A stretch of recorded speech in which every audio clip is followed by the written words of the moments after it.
destroys their own morals when they see a leader.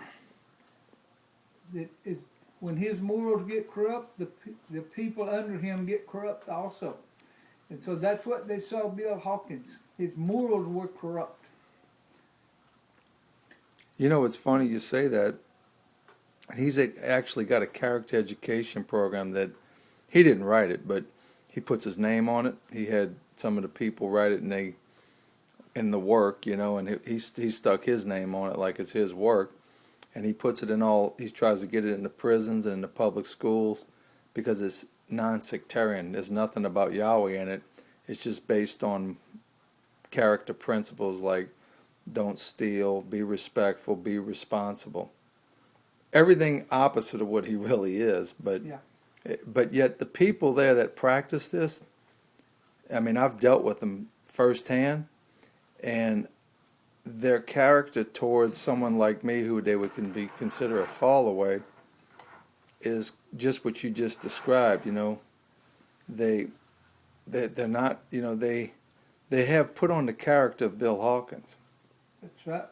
And they don't realize it. They think they act like he's a righteous man, but they're bullies. Of course, dealing with me, they show such a hatred. It's not funny. Not all of them, but most of them. Especially ones at the hierarchy. If I tried to call down there and talk to them, you know, they usually hang up on me. Or like if I say I want to talk to one of the elders, they'll say, "Oh, we'll get him a message," and of course he never calls me.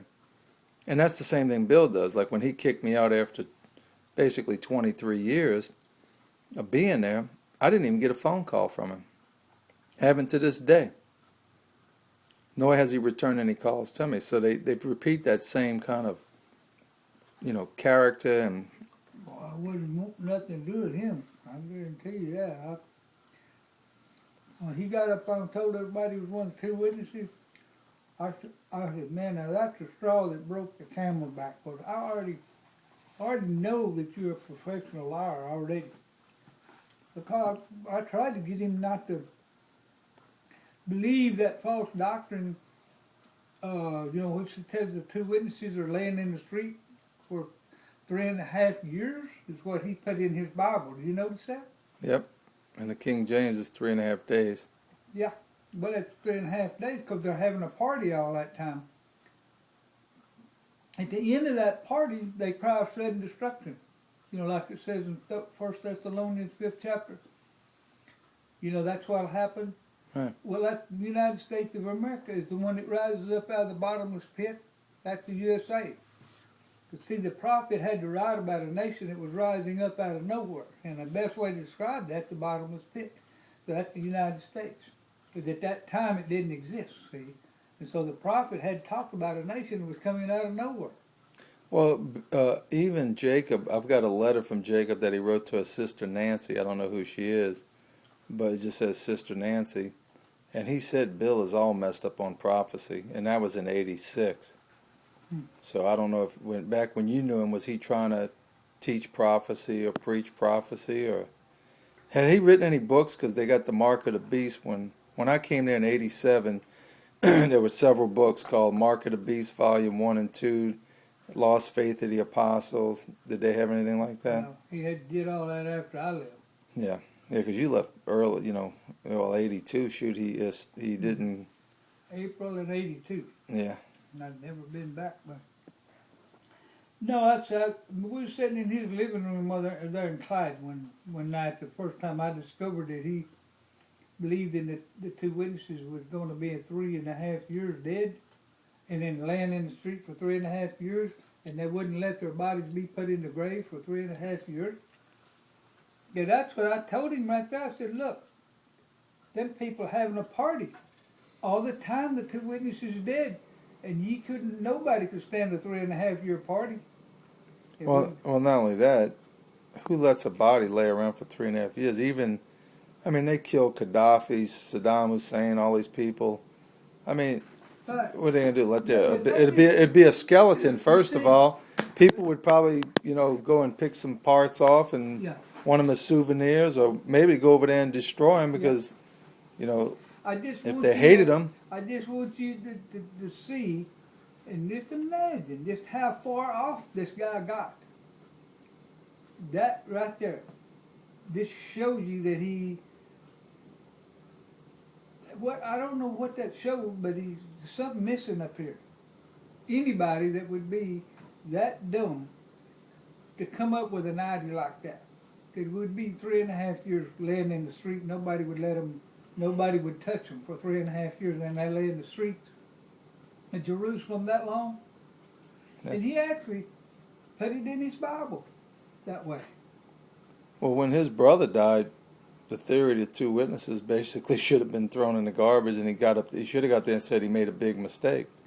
What what I heard from with my stepdaughter Tanya, was there. Well, she was my adopted daughter, really. Tanya Hodge. Yeah, I adopted her when she was about 2 years old. She said that he come back down there and said that he made a slight mistake. That it was not him and his brother that were the two witnesses, but it was the two congregations they raised up.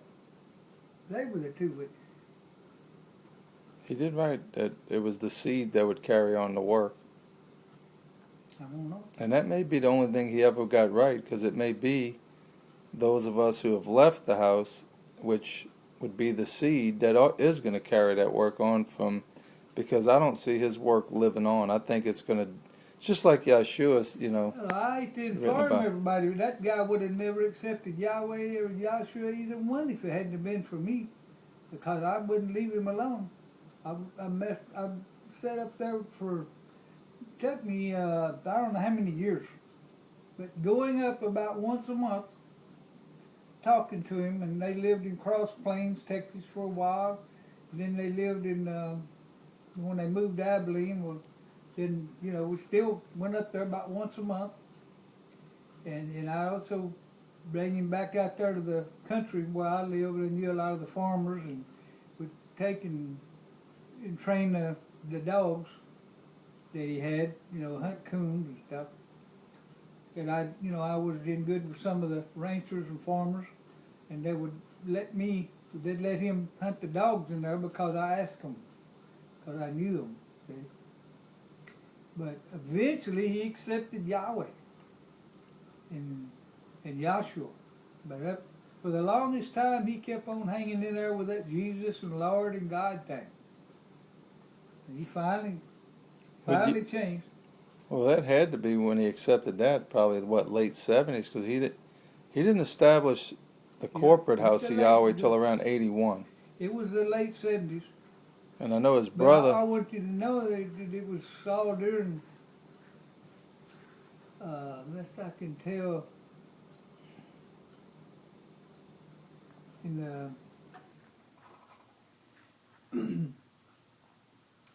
before I moved to Atlanta, I spent a lot of time trying to get him to accept Yahweh, but I can't remember exactly when he finally did.